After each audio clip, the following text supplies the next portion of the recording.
की अगर हम बात करें तो कुल मिलाकर निरंजन पोद्दार जी, बीजेपी कांग्रेस के बीच में कांटे की टक्कर ही नजर आ रही है। पोस्टल बैलेट के रुझान है, 9 से 10 सीटों का ही हेरफेर है। लेकिन आप ओपीएस पर हम चर्चा कर रहे हैं तो आप देखिए हिमाचल प्रदेश में इसका जिक्र हुआ, वहां कांग्रेस की सरकार बन गई। यहाँ राजस्थान में उसको इंप्लीमेंट किया गया, उससे कांग्रेस उत्साहित है, आशान्वित है। लेकिन मुद्दा सनातन का पोखरण से आगे चल रहे हैं और बहुत जबरदस्त यहाँ पर वोटिंग हुई थी, 85% प्लस यहां पर मतदान हुआ था। शाले मोहम्मद आगे चल रहे हैं, महेंद्र प्रतापपुरी के खिलाफ वो बीजेपी से चुनाव लड़ रहे हैं और शाले मोहम्मद चुनाव में आगे चल रहे हैं। श्रुति भी कोई अपडेट देना चाहती है, एक बार उनका रुख कर लेते हैं। जी श्रुति। जी आस्था जी, क्योंकि शाले मोहम्मद का आपने बता दिया कि पोखरण से वो लीड करते हुए नजर आ रहे हैं, लेकिन दो और बड़े नाम आपको बता दे। देवी जी पटेल भी जो कि बीजेपी की कैंडिडेट है, झालोर के सांचौर से, वो भी लीडिंग पोजीशन में है। झालावाड़ की बात करें, झालापाटन से वसुंधरा राजे, मैंने आपको बताया। नरेंद्र कुमार जो कि झुंझुनू के मंडावा सीट से है, वो भी बीजेपी की लीडिंग पोजीशन में है। और झालापाटन से वसुंधरा राजे, कर्नल सोनाराम चौधरी जो भी कांग्रेस के कैंडिडेट है बाड़मेर से, वो भी लीड करते हुए नजर आए। और बड़ी खबर बरन से, किशनगंज से ललित मीणा जो कि बीजेपी के कैंडिडेट है, वो आपको लीडिंग पोजीशन में नजर आ रहे हैं। यानी कि 115 सीटों में 62 बीजेपी लीडिंग। शुरुआत में जब रुझान सामने आए थे तो जहां पर एक लाइन से बीजेपी नजर आ रहा था, उसके बीच में कांग्रेस भी लगभग उसी तादाद से नजर आने लगा है। निरंजन जी, चर्चा हम कर रहे थे, ओपीएस की बात हुई, लेकिन जिक्र सनातन का भी हुआ, हिंदुत्व का भी हुआ, कन्हैया का भी हुआ। तो अब आप बताइए, एक तरफ प्रदेश सरकार की योजनाएं, उसको घेरने के लिए इन सब चीजों का जिक्र किया गया। पोलराइजेशन दोनों ने अपनी अपनी तरीके से किया। आस्था जी, सबसे पहली चीज होती है वो होता है आदमी के ऊपर भरोसा। और जिस तरीके से कांग्रेस ने शासन किया है, मैं बात कर रहा हूं पिछले 5 वर्षों की, आपने देखा होगा 3.5-4 वर्ष जो है केवल आप ये मान के चलिए होटलों से, रिजोर्ट से सरकार चलती रही, गिराना बचाना, इसी खेल के अंदर लगी रही। जनता के अंदर ये जो आपके रुझान इस चीज को प्रमाणित कर रहे हैं कि भारतीय जनता पार्टी ने बेशक फ्री बीज के मामले में उन्होंने कंपटीशन में आकर के कुछ ना कुछ उनको बोलना उनकी मजबूरी रही होगी, उनकी नियति रही होगी, फिर भी जनता का भरोसा जो है वो बीजेपी के साथ है। जनता का भरोसा नरेंद्र मोदी जी के साथ नजर आ रहा है, क्योंकि ये चुनाव जिस तरीके से नरेंद्र मोदी जी के चेहरे पे राजस्थान में लड़ा था, नरेंद्र तो चूंकि 8:39 का वक्त है, तो अब ये कहा जाए कि जो डाक मतपत्र हैं उनके साथ साथ ईवीएम के भी अब रुझान एक तरह से आना शुरू हो चुके हैं। लेकिन बड़ी खबर आ रही है, प्रसादी लाल मीणा आगे चल रहे हैं। कांग्रेस के मौजूदा सरकार में मंत्री हैं प्रसादी लाल मीणा, लालसोट से लगातार जीतते हैं। बड़ी खबर एक और इस वक्त शायद श्रुति के पास है। श्रुति बताइए। शेखावत लीडिंग करते हुए नजर आ रहे हैं। उदयपुर के बल्लभ नगर से इस बार प्रत्याशी के तौर पर अपनी किस्मत आजमा रहे थे गजेंद्र सिंह शेखावत, भी आपको लीडिंग पोजीशन में नजर आ रहा है। उसके साथ ही शिवचरण सिंह कुशवाहा जो कि बीजेपी के कैंडिडेट है धौलपुर से, वो भी लीडिंग पोजीशन में है। गिरिराज सिंह मलिंगा बीजेपी के हैं जो कि धौलपुर के बारी सीट से इस बार प्रत्याशी के तौर पर अपनी किस्मत को आजमा रहे थे, वो भी लीडिंग पोजीशन। यानी कि टोटल अभी तक 119 सीटें, 199 का रुझान आपको पोस्टल बैलेट के जरिए बता रहे हैं, जिसमें 63 पर बीजेपी बढ़त बनाए हुए दिख रही है, 54 पर कांग्रेस, वहीं 2 अन्य के खातों में जाती हुई दिखाई पड़ी है, जिसमें तमाम ऐसे बड़े चेहरे जो कि बीजेपी के हैं वो आगे हैं। गजेंद्र सिंह शेखावत की बात आपने कही, गजेंद्र सिंह शेखावत नहीं, प्रीति गजेंद्र सिंह शेखावत, वो आगे बढ़त बनाए हुए दिखाई दे रहे हैं। लेकिन इस वक्त जो माहौल बना हुआ है और जो रुझान आ रहे हैं, क्या कुछ माहौल इस वक्त बना हुआ है राजस्थान विधानसभा के बाहर? प्रियंका, ओवर टू यू, बताइए क्या कुछ रिएक्शंस आप लेंगी पहले इन रुझानों के जरिए?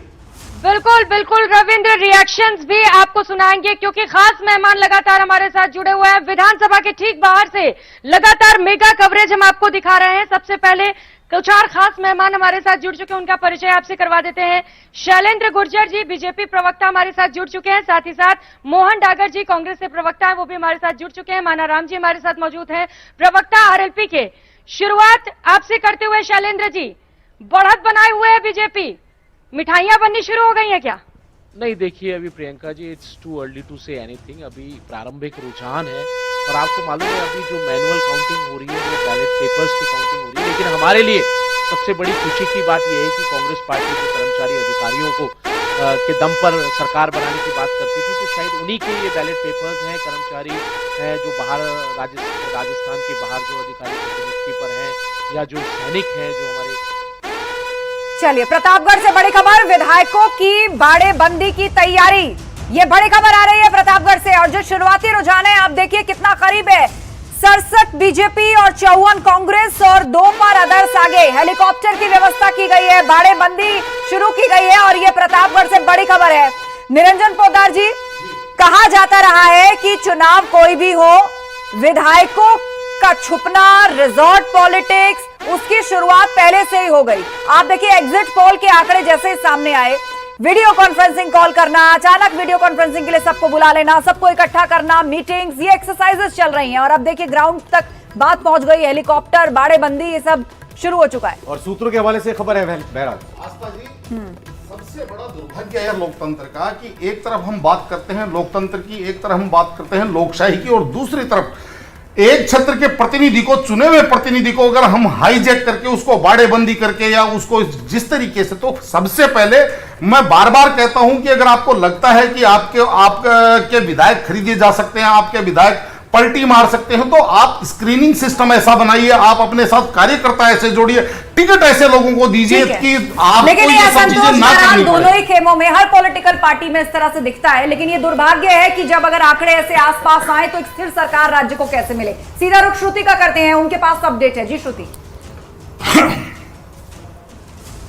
पुनिया भी लीडिंग पोजीशन में नजर आ रहे हैं, जो कि आमेर से जयपुर की तरफ से उतारे गए थे। वहीं वीरेंद्र सिंह जो कि बीजेपी के कैंडिडेट है अजमेर के मौसूदा से, वो इस बार लीडिंग पोजीशन में नजर आ रहे हैं। वहीं हवा महल की बात कर ले, आर तिवारी भी लीडिंग पोजीशन में नजर आ रहे हैं, जो कि कांग्रेस के कैंडिडेट है। अजमेर के किशनगढ़ की बात कर ले तो भागीरथ चौधरी जो कि बीजेपी के कैंडिडेट है, वो लीडिंग पोजीशन में। देवी सिंह शेखावत, अशोक गहलोत लीडिंग पोजीशन में। सरदारपुरा सीट से शाहपुरा की बात करें तो मनीष यादव, जैसे मैं बात कर रही थी, बिल्कुल हम आपसे लगातार अपडेट लेते रहेंगे, लेकिन जयपुर का रुख कर लेते हैं। प्रियंका इस वक्त चर्चा कर रही है और प्रियंका, ताजा आंकड़ा सामने रखिए सभी के सामने। 68 सीटों पर बीजेपी आगे, 55 पर कांग्रेस आगे और 2 पर अदर्स आगे। देखिए, सबसे पहले तो न्यूज 18 के दर्शकों को मेरा राम राम नमस्कार। आरएलपी पार्टी राजस्थान में पिछले 5 साल से थी, संघर्ष कर रही थी सड़कों पे, और अभी आपको थोड़ी देर में देखने को मिलेगा कि आरएलपी पार्टी का स्टैंड क्या है, आरएलपी पार्टी कहां है। बहुत कम समय अभी हुआ है मतगणना का, और आपको देखने को मिलेगा कि हम वो आरएलपी पार्टी जो 5 साल में मेहनत की हनुमान बेनीवाल जी ने और कार्यकर्ताओं ने, उस आरएलपी पार्टी का सिंबल पानी की बोतल है। तो प्रियंका, और ये अभी दोनों आरएलपी पार्टियों का को रुझान कुछ बताना दिखाई दे या नहीं दिखाई दे, लेकिन मुख्यमंत्री अशोक गहलोत को लेकर यहाँ पर रुझान आ रहा है कि वो आगे चल रहे हैं और 365 मतों से मुख्यमंत्री अशोक गहलोत सरदारपुरा विधानसभा सीट से आगे चल रहे हैं। तो इससे पहले भी आपको बताया था, बड़ी खबर हमने दी थी, रिजल्ट ब्रेकिंग इस वक्त आते हुए सरदारपुर सीट से अशोक गहलोत 365 मतों से आगे चलते हुए अपने निकटतम प्रतिद्वंदी से। तो शुरुआती रुझान से ही बढ़त बनाए हुए हैं, हालांकि बढ़त आपको फिलहाल मामूली नजर आ रही होगी, लेकिन अब देखना होगा धीरे धीरे रिजल्ट में जब आंकड़े तब्दील होंगे। फिलहाल 365 वोटों से आगे हैं प्रियंका। जी बिल्कुल, हनुमान बेनीवाल जी, आरएलपी पार्टी एएसपी पार्टी का गठबंधन है। हम किंग मेकर की भूमिका में। कितनी सीटें? देखिए, हमारी लगभग, आपको मैं क्लियर बता दूं, 15 के लगभग हम सीटें जीत रहे हैं पूरे विश्वास के साथ। प्रियंका, इनसे जरा पूछिएगा आगे जरूर कि पहले एक तरफ दावा कर रहे थे कि सरकार हम बनाने जाएंगे, लेकिन अब 15 सीटों पर सिमट कर आ गए हैं। आप बात कीजिए संजय जी से। बजट जो बढ़त है वो बीजेपी की तरफ है। जी बिल्कुल, बढ़त नजर आ रही है, लेकिन हमें समझना होगा कि इसके अंदर कौन वोटर है। इसके अंदर सरकारी कर्मचारी हैं और 80 साल